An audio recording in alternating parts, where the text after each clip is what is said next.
Back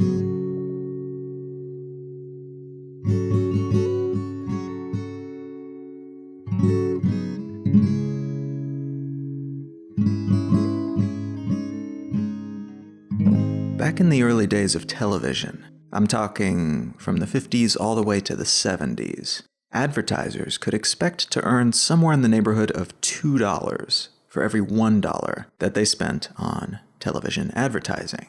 A good deal of research has been conducted to determine why this is the case, and multiple theories exist, all of which are defensible to some degree.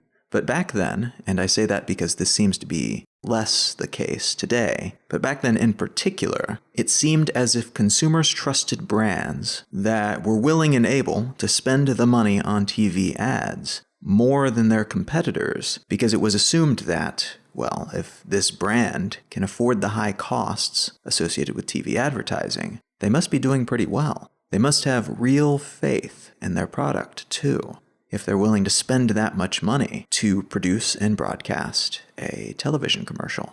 I'd probably better go with them instead of with that other brand that doesn't seem to have the same faith in what they're selling, or perhaps the same resources to invest in making a quality product. The same general concept was, and is, also true within financial institutions. When a bank is headquartered in a great big building with a lavish lobby filled with gilded railings and fancy carpets, they're demonstrating in a very tangible way that they're doing well. They've got money. They're demonstrating their credibility as a financially sound institution. That's apparently reassuring to people who might be considering putting their money in that bank.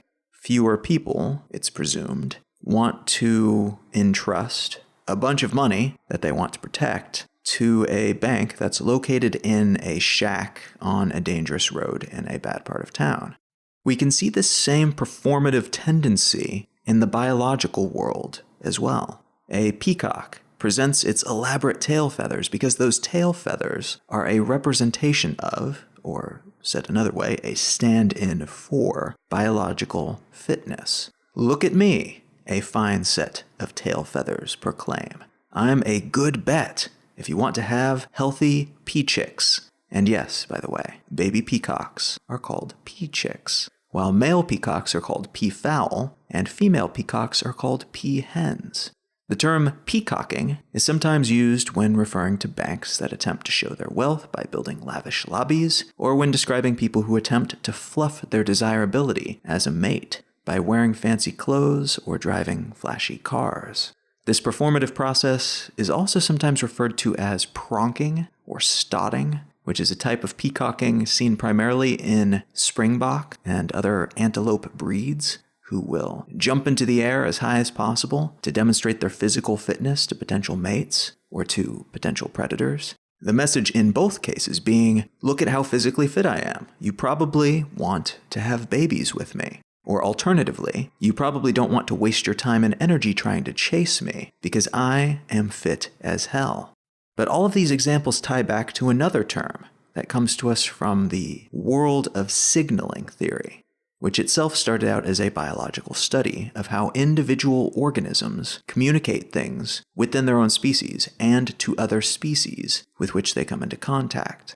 Peacocking and pronking are both direct offshoots of signaling theory, but as tends to be the case, economists and marketers later picked up on this idea to utilize within economics and advertising.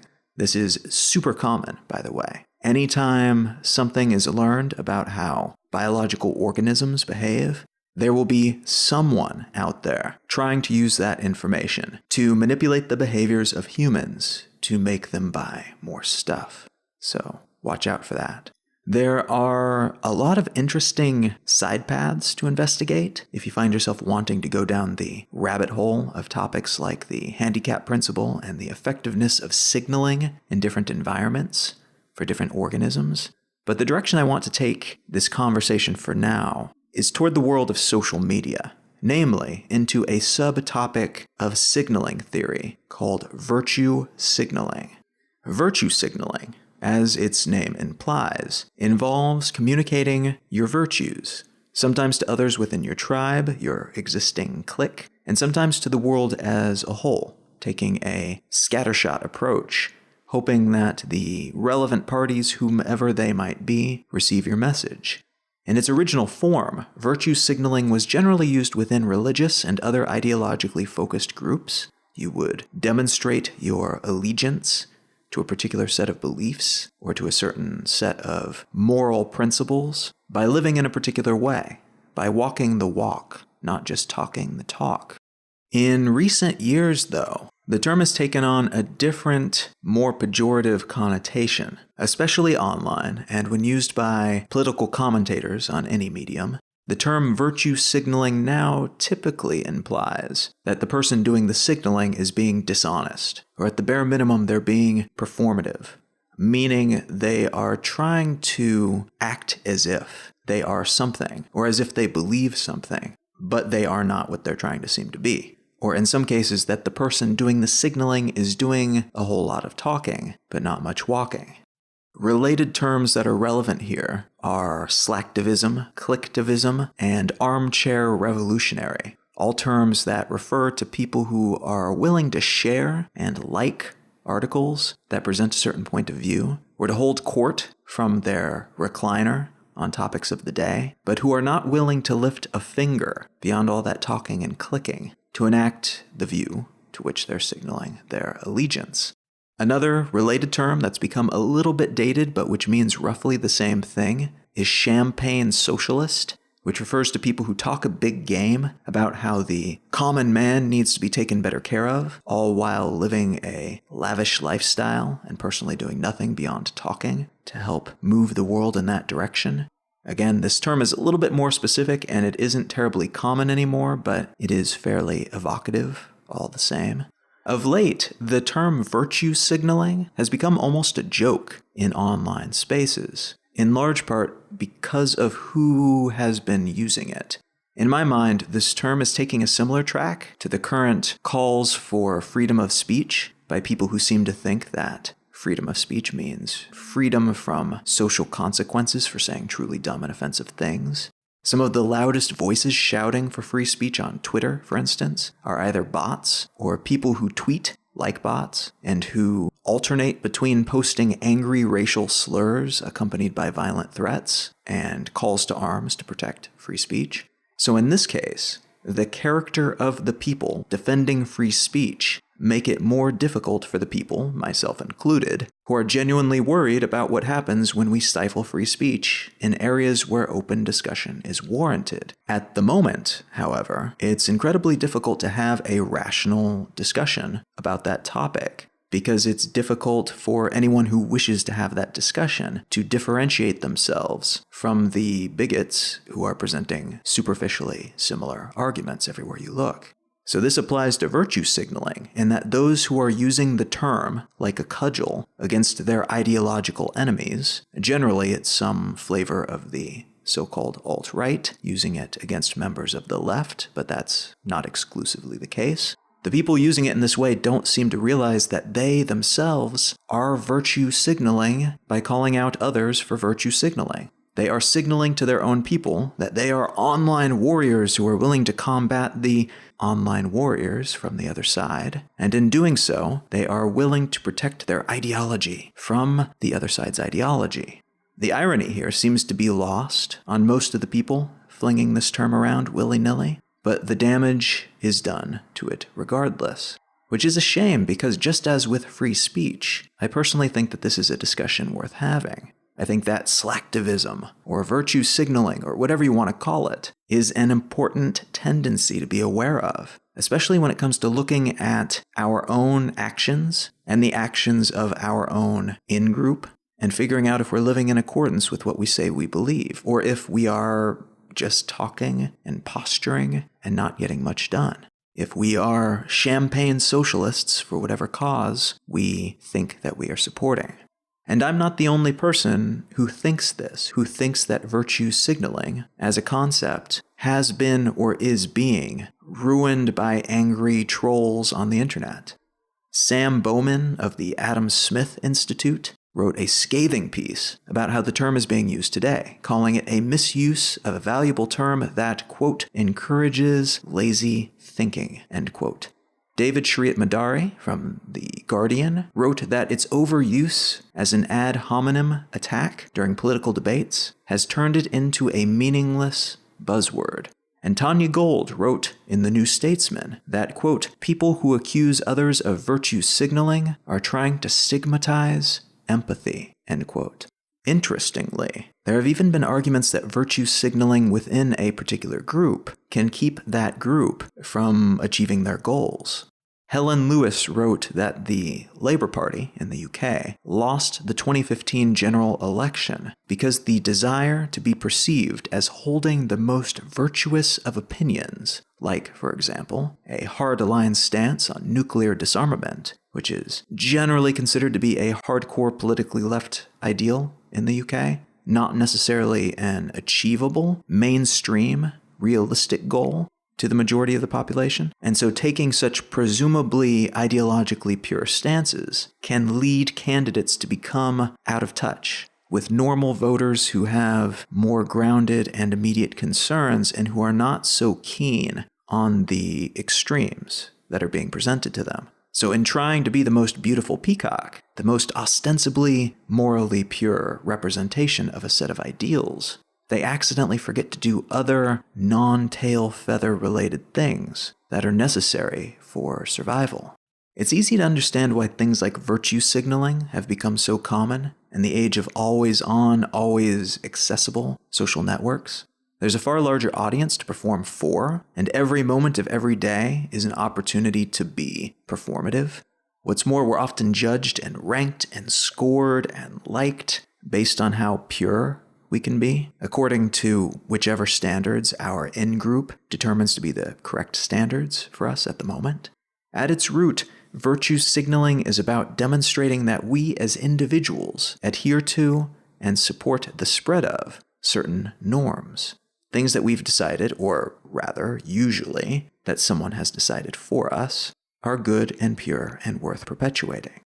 And that feeds nicely into what I want to talk about today. Norms, how they emerge, how they change, and how we perceive that change as it happens over time.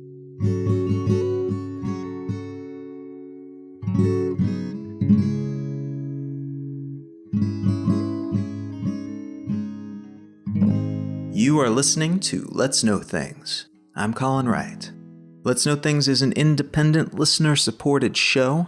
If you are keen to contribute to the continued production of this show, there are many different ways that you can do so. One of the easiest is becoming a patron on Patreon. If you go to patreon.com/letsknowthings, you can join the community over there. You can get a version of the show that does not include this initial call to action. Since you're already contributing, I don't want to keep asking you to do it over and over again. And you can get that and several other bonuses by contributing absolutely any amount. Any shape or size of patronage is super appreciated. You can also contribute via Venmo or PayPal. You can find links to those options at letsknowthings.com. You can buy one of my books, of which you can find a list at colin.io. And then non-monetary means of contribution are also super appreciated. You can leave a review on iTunes or wherever you get your podcasts. You can share the show with a friend or share your favorite episode on your social network of choice.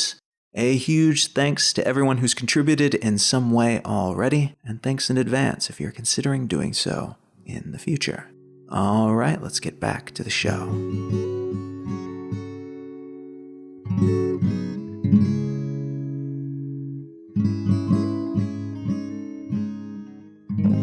The article I want to start with today comes from The Atlantic, and it's entitled "Ride-Hailing Apps Are Clogging New York's Streets." The crux of this piece is that the average speed for cars traveling in New York City has decreased since 2010, dropping by about 15% to its current rate of about 6 miles per hour. That's a little over 9.5 kilometers per hour for you listeners who live outside the US who have rational systems of measuring things like that. This slowdown results in more than just the loss of a few minutes or a whole lot of minutes from a person's productive day. The transportation analysis firm INRIX says that the slow traffic conditions in New York City drain about $17 billion from New York City's economy each year, which, to put that number in perspective, is just shy of the gross domestic product of Iceland. So, a small country's worth of money is being lost each year because of the horrible traffic conditions in this one, granted quite packed and expensive to live in, city. This seems like the type of thing that you might want to try to solve using some kind of clever technological gadget or utility, right? That was part of the pitch behind expanding ride-hailing services in the area. The theory was that more ride-hailing options would result in fewer people owning and driving their own cars, which would remove a lot of the cars from the road, which would reduce traffic levels. What happened instead, it would seem, is that more people who would typically walk or take mass transit, like the subway or bus system, are instead taking private ride-hailing cars. Uber, Lyft, Via, and other such services are adding more cars to the road rather than removing them. Now, these services are not the only new variables at play here. The population of New York City has increased by 4% since 2010, so the number of cars on the road was bound to climb, at least a bit, either way.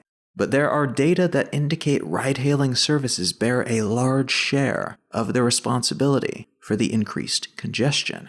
From 2013 to 2017, total passenger trips, that's car trips where you ride in the back seat and someone else drives, so this number includes taxis, increased by 15%. But at the same time, the overall number of taxi rides decreased, so that 15% is essentially all ride-hailing trips. The numbers in the downtown area of NYC are even worse, with that particular region seeing a for-hire trip increase of 36% during that same time period, 2013 to 2017.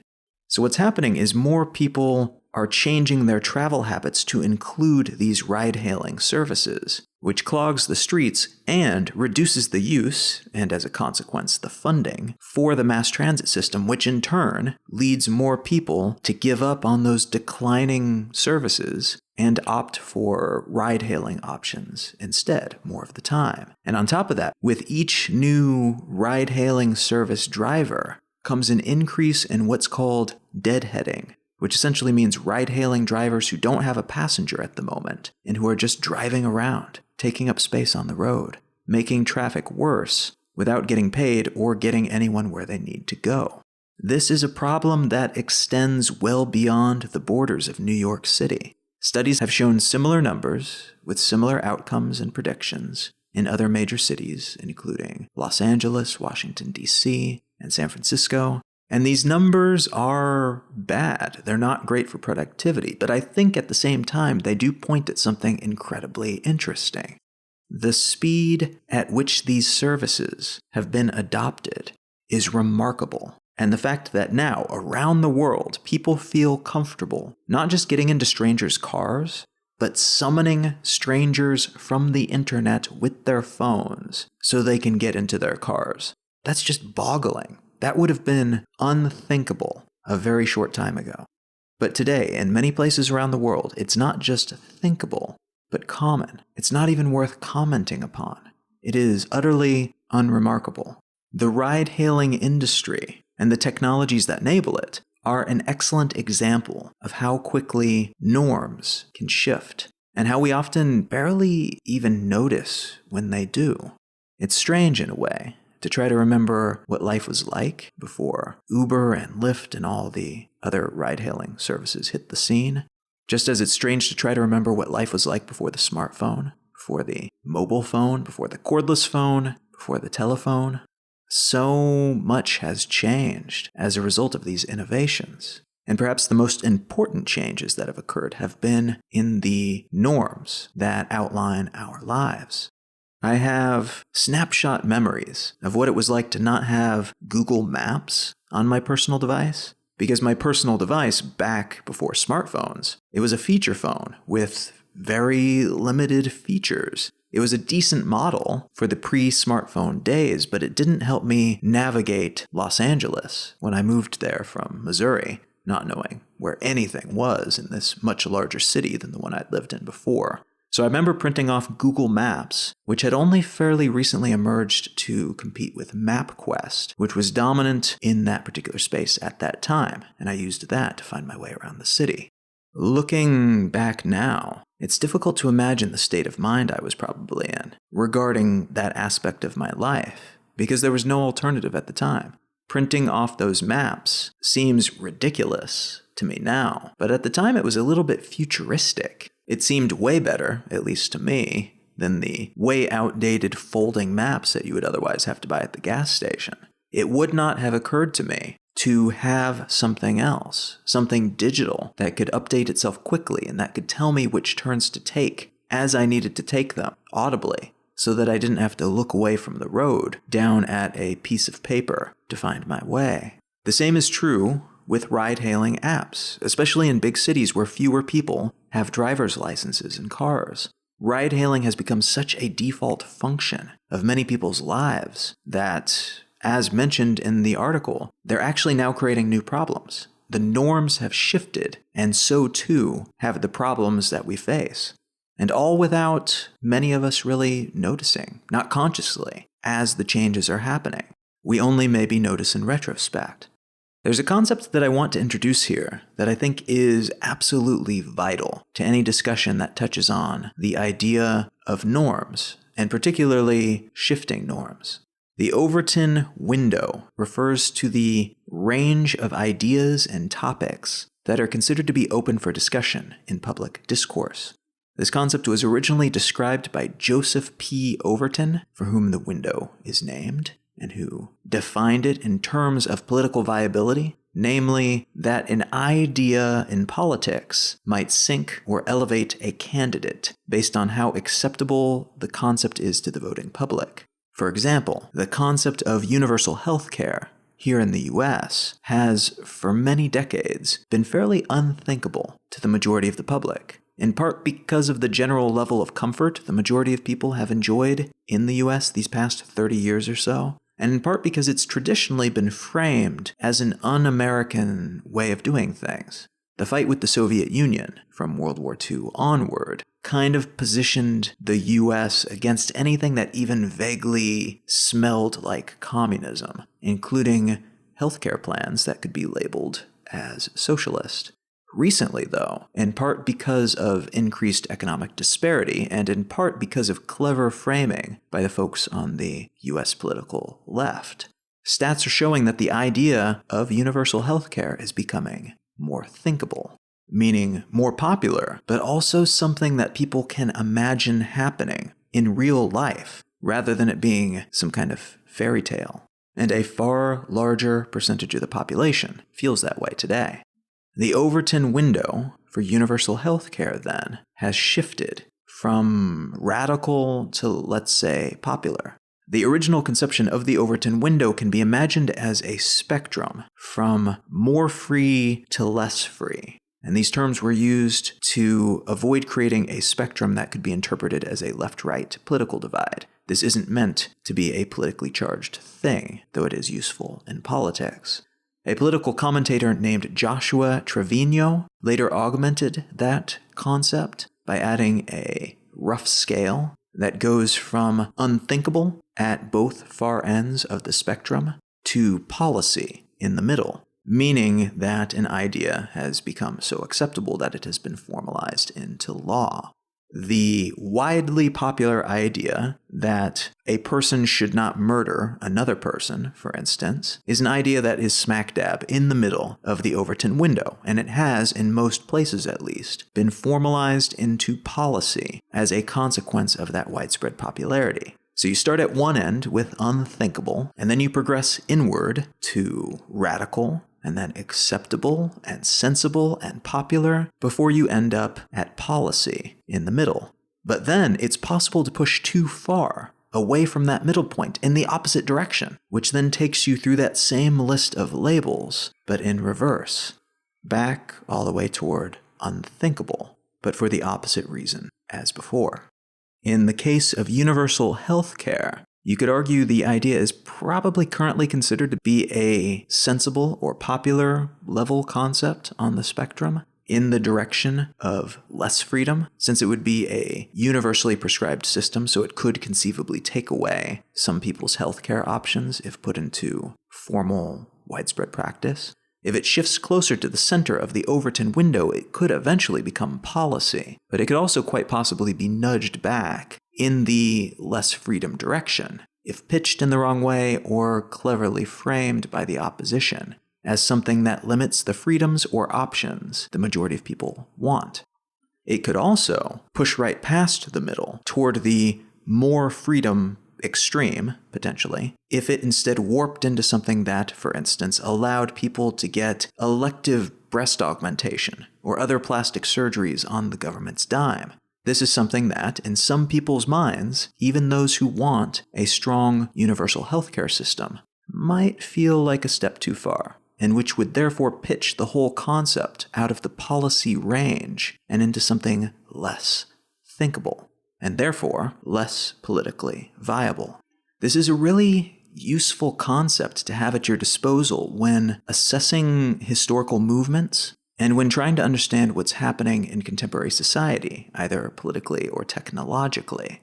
Many civil rights movements in many countries can be better understood, its vital moments more easily categorized, when we have the language of this windowing concept to use as a tool. Here is the moment when public sentiment shifted from unthinkable to radical, here's where it shifted from sensible to popular, and here's where it became policy, before, eventually, potentially, shifting back to mere popularity, and perhaps even beyond the realm of thinkability once more. The Overton window is a useful concept, but it is not the only lens through which we can view the process of acceptance and adoption of new ideas and things. The technology adoption lifecycle is a sociological model that allows us to label and track the process of public acceptance of a new technology. You may be familiar with this model if you've ever taken a marketing or business class. What you typically see with this framework, which is also sometimes called the Diffusion of Innovations Theory, because of a book with that title that was written by one of the developers of this concept. What you typically see is a parabola with a set of labels at different points marked along the bell curve, and those points segment the curve into different groups. The first group is innovators, followed by early adopters, then early majority, late majority, and laggards on the other side. There are percentages along with each of these labels that indicate roughly how much of the population falls within each group. Innovators, for instance, are a rare breed. They make up only 2.5% of the population.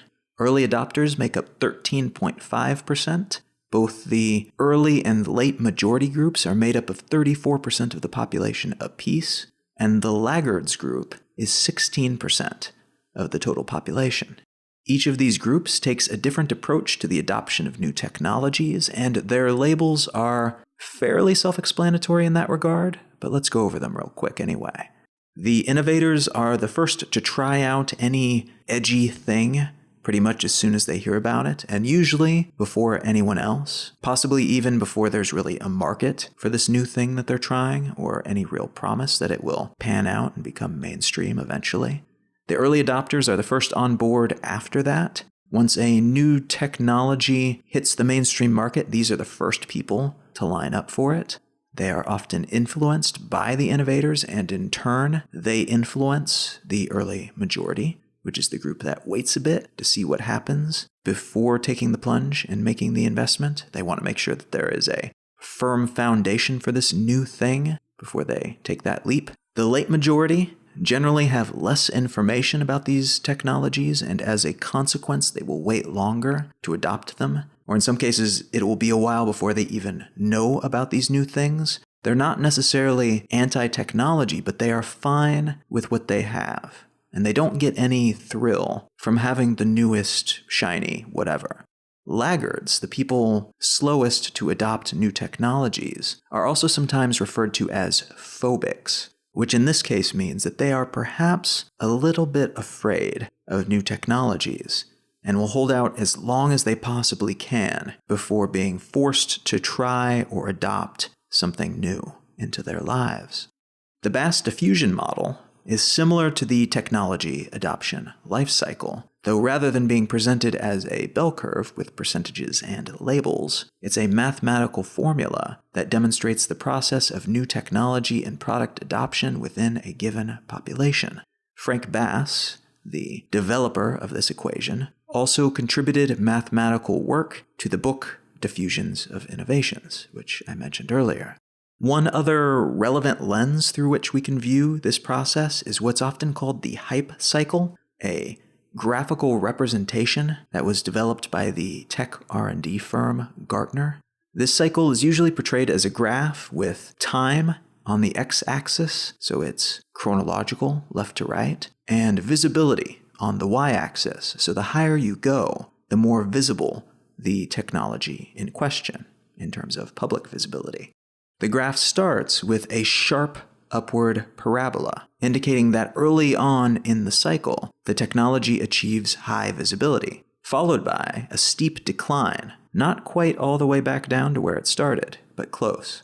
Then comes another upward slope, this one about half as tall as the previous one, and then a nearly flat line off to the right side of the graph, which slowly, oh so slowly, creeps upward, a barely noticeable amount from that point forward. The first point on the graph, on the far left and at the very bottom, is labeled as the technology trigger. The top of that first parabola is called the peak of inflated expectations. The bottom of that downward slope is called the trough of disillusionment, followed by the more reasonable upward slope, which is called the slope of enlightenment. The nearly flat but not quite flat line that finishes the graphic is called the plateau of productivity. This illustration has proven to be remarkably accurate for a wide variety of technologies in a vast array of industries. You start with some new innovation, some basic science research gives us a new whiz-bang cool thing, and we figure out something nifty to do with it. We turn it into technology. That sends us upward, our hopes and expectations flying. The hype around our cool new thing shoots sky high. Then we find out that this thing isn't as amazing or useful as we thought, or perhaps it's just not fully baked quite yet. I usually think about the virtual reality technologies that we had in the 90s. When I think about the trough of disillusionment, we kind of sort of knew what we were doing, but the supporting technologies to make it a real deal, high-quality experience didn't exist quite yet, and wouldn't for another couple of decades. Then we slowly and more carefully work our way back up to a point where this new thing that we've developed is useful and well built enough to gain broad acceptance, and a slow, long, iterative improvement path follows after that. Different sorts of people will hop on board at different stages of a hype cycle. Likewise, some people will get caught up in the initial upswing for a new technology, only to be let down by that first gully before things become real and legitimate later on. Some people are early adopters and others are laggards. And we can all be different types, fall into different sociological categories for different things.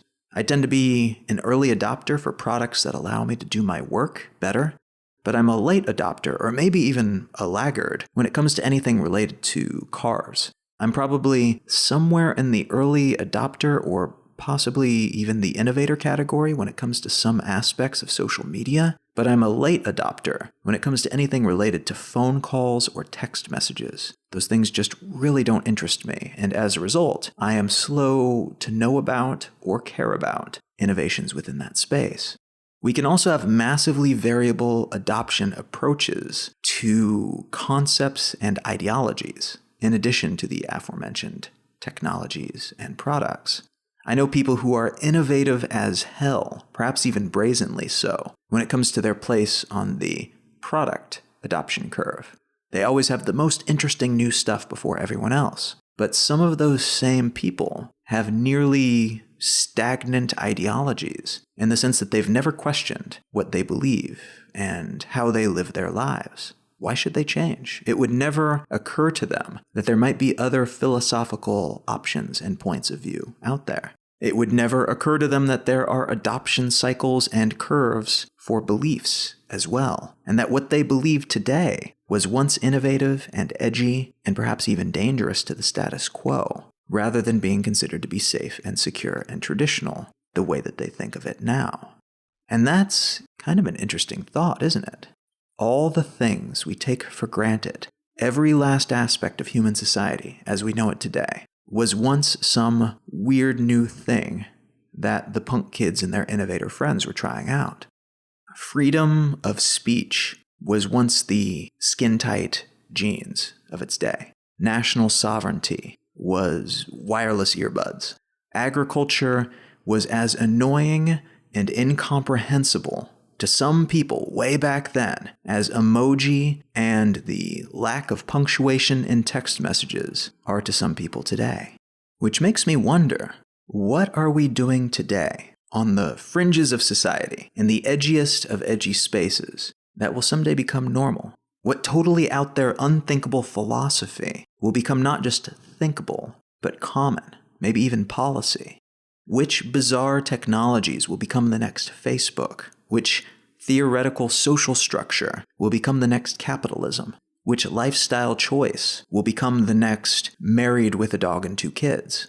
Who are the intellectual and philosophical innovators today? And what are they thinking about and trying out? Which of the things that they're working on or considering will become common, widely adopted, and which will flounder, never finding an audience or purpose? Looping back around to that Atlantic article about ride-hailing services clogging the streets in New York, who could have predicted that a technology like that, which only emerged in its modern incarnation 8 years ago, in 2009, who could have predicted that its adoption cycle would be so concise, so brief?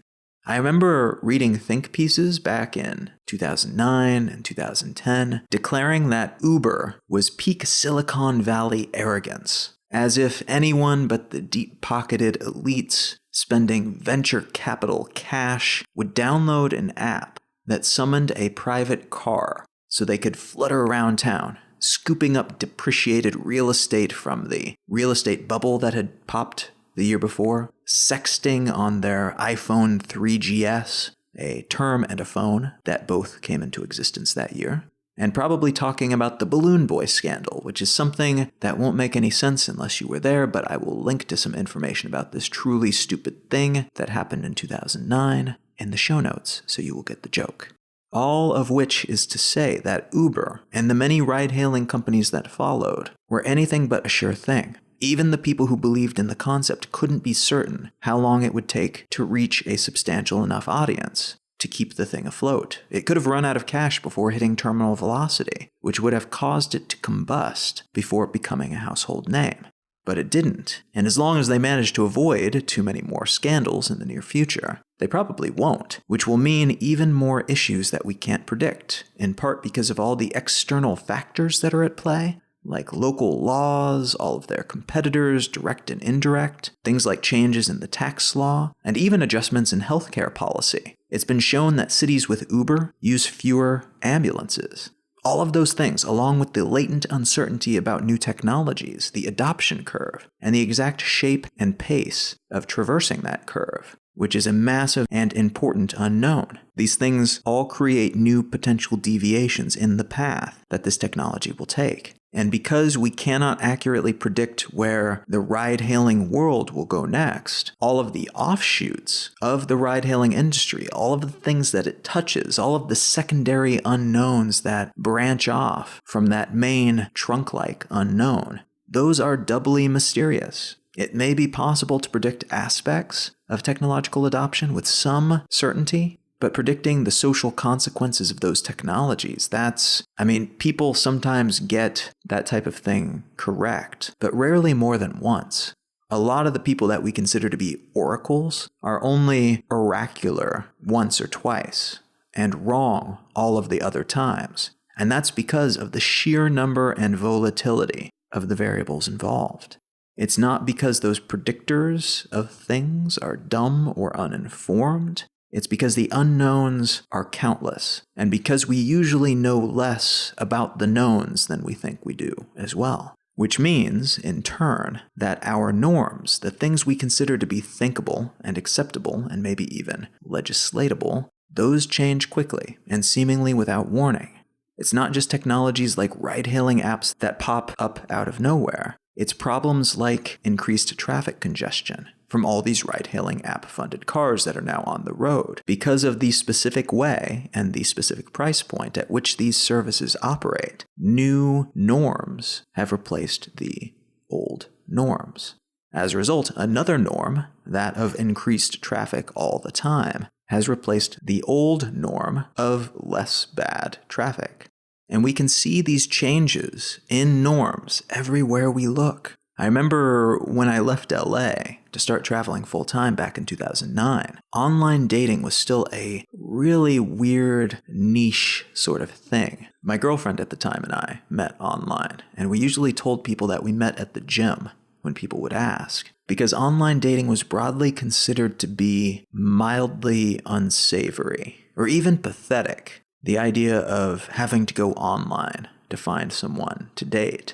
The perception in that space has changed dramatically in the years between then and now. I have to think pretty hard to come up with the name of a friend who met their last partner at a bar or through an introduction from a friend. Even folks who are on college campuses, which were previously one of the top places to meet a match, will now often meet other people from their campus through a dating app. And as a result of the popularity of these services, which is no doubt in part due to the relatively recent ubiquity of smartphones and in part due to an improvement in their services, online dating is now more normal and even more legitimate in some people's minds than meeting somewhere else. Now, I have lived in places, both inside the US and in other countries, where both online dating and the idea of getting into a stranger's car because an app on your phone told you to, those things are not quite as common or socially acceptable. In some cases, this is because other conflicting norms exist, ones that will be trickier to dislodge because they're more convenient or relevant to local needs, or because they're more entrenched in tradition. And in some cases, it's because the local approach to new technologies and services and norms, on average, are more on the late adopter or even laggard side of the adoption curve. The possible benefits, as they understand them at least, are just not valuable enough to give up what they've already got. Which brings me to the final point that I want to make here. Because norm adjustments spread at an irregular and uneven rate, the changes that occur in societies as a result of those adjustments are a substantial cause of inequality. Now, they certainly aren't the only cause, and in most cases, they aren't even an intentional cause. Very few entrepreneurs start a new business to hurt people who take mass transit or to ridicule those who go to bars in the hope of meeting someone that they can date. But changes in general attitudes can be byproducts of what their businesses introduce into the world nonetheless. Our personal and our societal Overton windows are constantly being shifted around us, and we generally fail to notice when it happens, except perhaps through post-facto assessment. It's easy to look, now, years later, at all the changes that have resulted from the introduction and widespread adoption of the smartphone, and to pinpoint the many little things that eventually aggregated into big things as a result of that change. But few of us would have noticed all of these small things at the time, much less put them together in the way they eventually came together, and thought of them as particularly meaningful. But some of these things, whether we see them at the moment or not, do become meaningful, and that shifts the world around us. We come to think of these new things as unmoving objects in our lives that have always been there and always will be. Online dating feels a bit like it was always a thing at this point. It's so common now that it's difficult to remember a world without it. The same is true of Google Maps and iPads and commercial flights around the world, and liberal democratic governments and agriculture and Abrahamic religions. But of course, that is not the case. Everything in the human world, all of our inventions and ideas that exist today, did not exist at some point. And before that, we did not notice that they were missing. We made it work. We had other stuff that existed that these things replaced. Our norms shifted, and we slept right through it. We went about our day, and we only really recognized what happened in historical retrospect. And the same is true in reverse. We can't imagine what will come next, what will replace everything that we take for granted today. All the things that seem so obviously correct and inevitable and unmoving. And yet many of these things will be replaced within a concise time frame. Maybe 10 years, maybe less, maybe a few decades. And it's a good bet that in a few hundred years, essentially everything will change. If the world keeps moving in the way it has for the past several centuries, norms at that point in the future will likely be unrecognizable to those of us who are alive today in the early 21st century. We can't know for certain what happens next, but we can pay attention and we can try our best to notice these adjustments, these changes in norms as they happen in the world around us and inside ourselves, our perception of them. And we can use this wider, more expansive lens to give us a clearer view, a broader perspective, a greater, richer understanding, so that we have a better sense of what we can do today to make now a better and more valuable experience for ourselves and for those who are living this moment with this set of norms alongside us.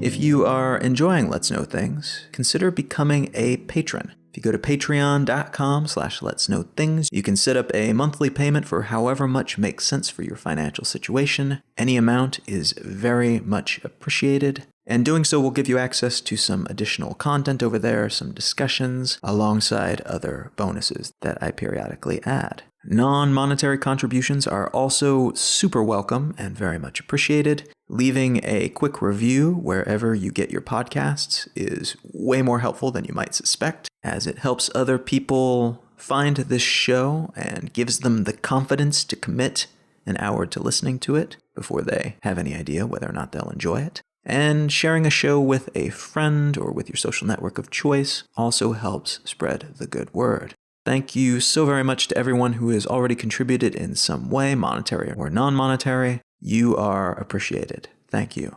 Instead of recommending a book today, I actually would like to recommend a website. Well, it's a page on a website that is itself a collection of links to other websites. The website Longreads at longreads.com is by itself an amazing resource if you're looking for good, long online reads to take in. They curate lists of such things, and they have an excellent curation team. And the particular list that I want to recommend today is called the Longreads Best of 2017. Which I will link to in the show notes, but you can also just Google search for it, and you shouldn't have any trouble finding it. Longreads Best of 2017. There is just some incredible work on this list, and several of them I had already read throughout the year, but I enjoyed rereading them. I took several hours the other day just working my way through this list. There was some incredible writing produced and published in 2017. And this list brings in all different genres, all different types of writing, all different types of authors from all different types of publications. So if you're looking for a delightful rabbit hole to climb down and looking to lose a whole bunch of time today, I highly recommend checking it out. That's Longreads Best of 2017 list, which you can find by Googling it or popping on over to longreads.com. You can find out more about me and my work at colin.io. You can find my blog at exilelifestyle.com, and you can find the show notes for this episode and every episode of this podcast at letsknowthings.com. Feel free to reach out and say howdy on social media. I am Colin Wright on Facebook, and at Colin is my name on YouTube and Instagram and Twitter and pretty much everywhere else. Thank you so much for listening. I am Colin Wright, and I will talk to you again next week.